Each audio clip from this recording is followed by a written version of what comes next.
Welcome to the sanctuary.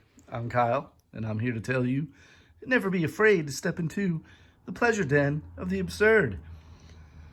Now, today I'm going to show you some soundtracks that I just had delivered today, and they are soundtracks made by composer Akira Ifukube. And just to let you know, give you some context of what I know about Akira Ifukube, well, you remember these things? Right here, I've got all the soundtracks to all these Toho movies composed by Akira Ifukube. He did all the Godzilla movies, King Kong Escapes, Rodan, Varan, War of the Gargantuas. He's most famous for Godzilla, but ironically, it's the non-Godzilla films that I really enjoy the most from him. So let's see what we got. Let's try and breeze through this. The first one here, Space Amoeba, released in the United States as Yog, Monster from Space. And here's the little thing here, released by Death Waltz Recording Company. Space Amoeba, the Toho logo. There you go, first time ever on vinyl. And they tell you a little bit about the movie here. Yeah, it's about a some kind of alien life form that encompasses some sort of a spacecraft or something, and it crashes on some remote Pacific island, and it takes over some of the life forms on the island and turns them into gigantic creatures. And all these, it may look weird, but that they're all based on real life forms. And so here's the back end of it. So they're promoting some other stuff that's coming. Return of Godzilla is also known as Godzilla 1985. Godzilla vs. Destroyer. We'll be seeing that soon. Rebirth of Mothra. These two are not Akira Ifukube, so I'm not going to get those. But what interests me is Rodan. I did not see this yet on their site. That is a good soundtrack, and I would certainly get them all. Anything Ifukube, I am interested in. So there's that. So it's a gatefold single LP. It's got the artwork of the man looking at the creature there, one of the creatures. You got side A. The Helios is the craft that the Space Amoeba takes over. And let's look at the vinyl. This is really cool.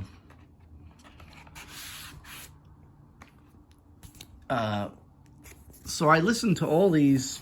I listened to the last side of all these soundtracks. Look at this. And they sound good.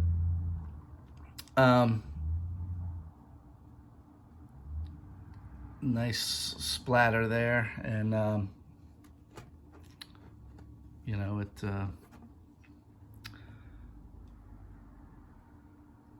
like I say, I listened to the last side because the closing numbers of all these films is always a good piece of music. So this one sounded pretty good. Here is Godzilla versus Mechagodzilla 2. So let's see. So in the early 70s, it was the second to last Godzilla film made. And they made a film called Godzilla versus Mechagodzilla.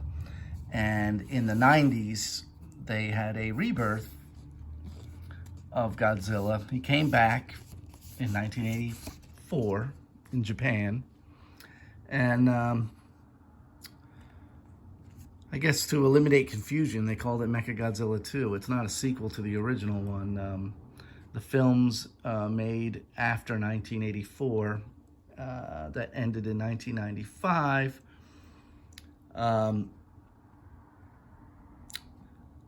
they have nothing to do with those original batch of Godzilla films except for the 1954 version, the first one. So all that stuff about the smog monster and all that stuff, they didn't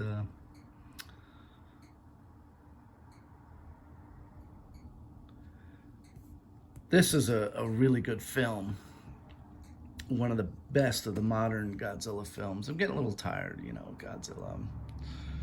I loved it as a kid. Not so much anymore, but the music, though, is fantastic. So this album comes in like a slipcase. It's numbered. Let's see, I don't know why it's not focusing in. Oh, geez.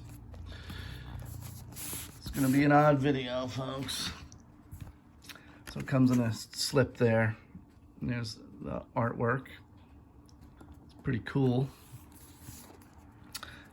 So this is a 3-sided LP. And let's take a look at the vinyl for that. Well, let's open this up and see what we got going on here. We got Mechagodzilla, a robot Godzilla, armed with all sorts of missiles and lasers and all kinds of stuff, doing battle with Godzilla. Godzilla was a bad guy in these films and a terror, like he was meant to be. But let's look at the vinyl on this thing. Look at this. Side A, sort of a 3D splatter thing going on. Pretty cool, huh? So that's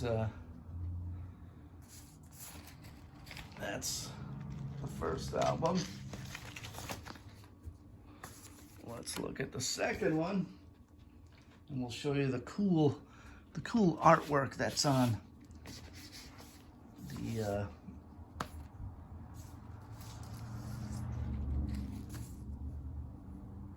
side D. Look at that. So the splatter on the other one is supposed to represent one, and this color is supposed to represent the other. And let's flip this over. There's no music on side D, and we got this cool artwork. You can feel it. And it's cool. Pretty neat, huh? Sounds good. The soundtracks in the 90s, I was a little worried about, because when, you listen to it on this thing, it sounded, you could hear everything. It just sounded a little sterile. The mono mixes of the original, soundtracks from the 60s and 70s, had a great sound to them. The piano and the brass and the strings really blended together, so a lot of those themes are brought into this one, which was the last one they were going to make. Godzilla dies in this one. It's not a spoiler because you know they made many others after this one. And if you go on YouTube, you can find a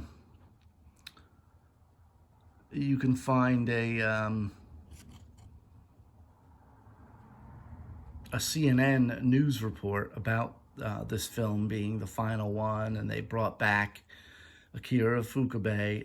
Originally, this film was promoted as being the final score that Akira Ifukube was going to do for Godzilla, and it wasn't. They brought him back for this one, Godzilla vs. Destroyer. And so this represents Godzilla's melting down, you know, because he is a nuclear force. And this closes out the series of films that they made in the 90s. And all you Godzilla fans know that it was the oxygen destroyer which killed him in the 1954 original. And so somehow or another, this thing created, it had some effect on other entities in the sea, and they all sort of mutate and come back and kill Godzilla while he's melting down. So it's this sounded really good. Again, I was afraid of what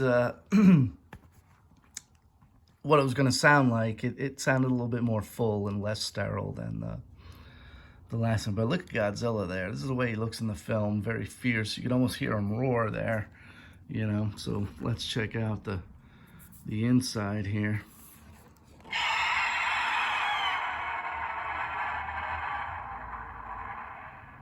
Well, hello to you too. And there he is fighting Destroyer.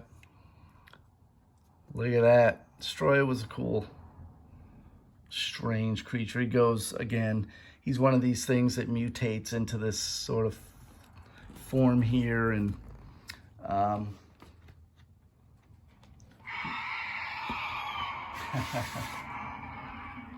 not a bad film. We'll look at taking out the vinyl here so you can look at this one. They're all colored.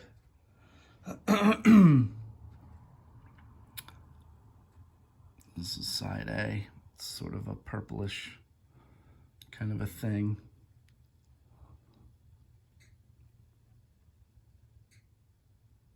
So that's that. So these were put out by Death Waltz Company, and these next two were put out by Waxworks. And this is a good soundtrack. This is very trombone heavy, heavy on the strings, and boy, if you know, I got a sound bar and a subwoofer. If you got like a 5.1 surround, if you got a good sound system, this thing will make your house rumble, man. It really will. And that's a great thing about Akira Ifukube and these soundtracks, man.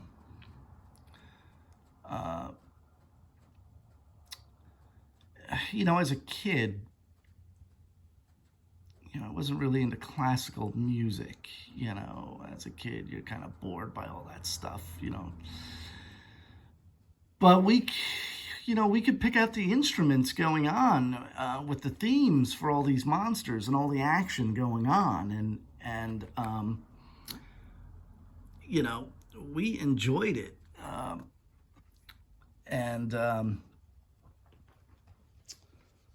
so you know, maybe there was this kind of music that later on helped me get into more classical orchestral stuff. There's Gorosaurus there. One of the best suits, I think, that Toho ever made. I mean, it looks like a real dinosaur. Kong, however, and of course, a robot Kong. This was actually based on a cartoon. There was a cartoon, King Kong cartoon series in the 60s. And some guy wanted to build a robot Kong, and he did, and his name was Doctor Who, and they brought the characters back for this full-length film. Here's an artist rendition of, here's the American hero, Akira Ifukube there, Linda Miller, and here's the insidious Doctor Who, and Madame Piranha, as she's known in the film. And she was in a Sean Connery James Bond film in 1967. She was a Bond girl. And so, you know, they give you this, and let's take a look at the album here. This is just, I don't want to take it out. Well, actually, I'll take it out because I'll show you this. This thing is pretty cool. The label on it, bright lime green, King Kong escapes. There he is. You can almost hear him roar now. And if we flip it over, we've got Mechani Kong in his Arctic base, where he goes to dig out the needed Element X so Doctor Who can blackmail the world. Of course, Element X causes Mechani Kong to short out, and well, if you design your robot on a gorilla and the robot fails, well, you're just gonna have to go and capture the real gorilla to do your evil deeds. Now, here's the one I was waiting for. The War of the Gargantuas. This is a great soundtrack. I really enjoy this one a lot. I really love it. And this is a 4-sider. And, you know, it has all the little music cues and the military marches when the army's setting up their defenses and everything, and when the monsters are fighting and everything. And so this one, I listened to side C first because I was like, oh, okay, there's some interesting cues on this one.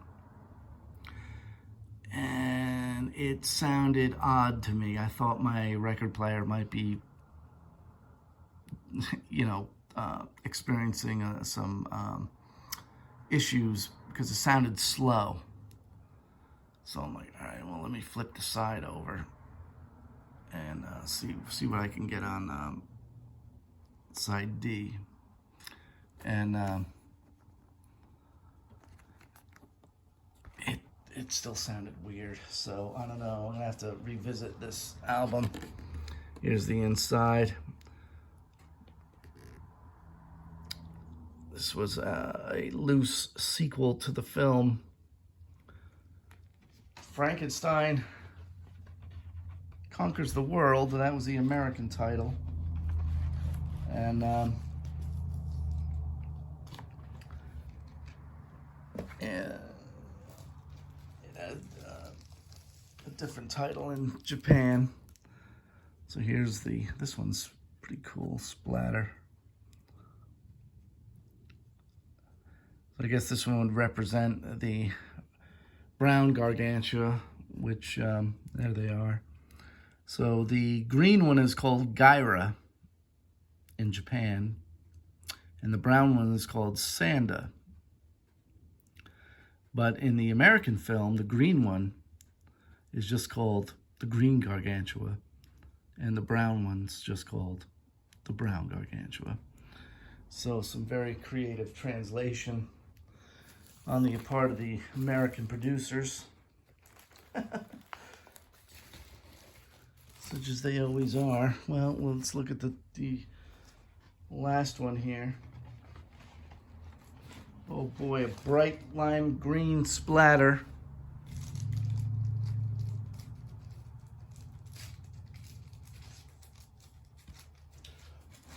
gotta sometimes blow these open to release the static electricity. These plastic, yeah, look at that. Oh boy, it's almost trippy in 3D. This is from a great scene in the film. These group of people are walking through the mountains, and up pops one of the Gargantuas, and it looks like that. Pretty funny. Yeah, I just wanted to show everybody this stuff. I really do like the Akira Ifukube soundtracks.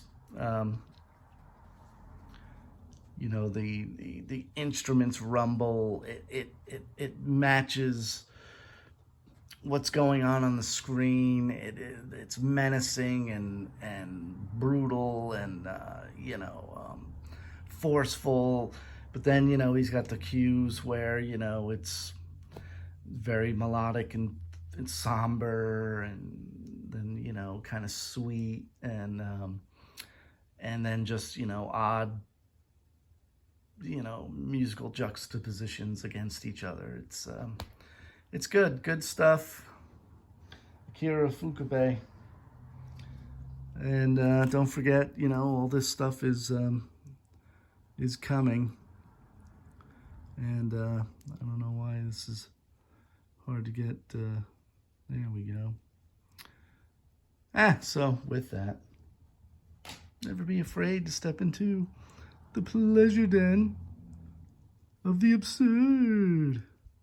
Oh, and don't forget, like, comment, subscribe, share it, and you know, you tell me, you like these movies?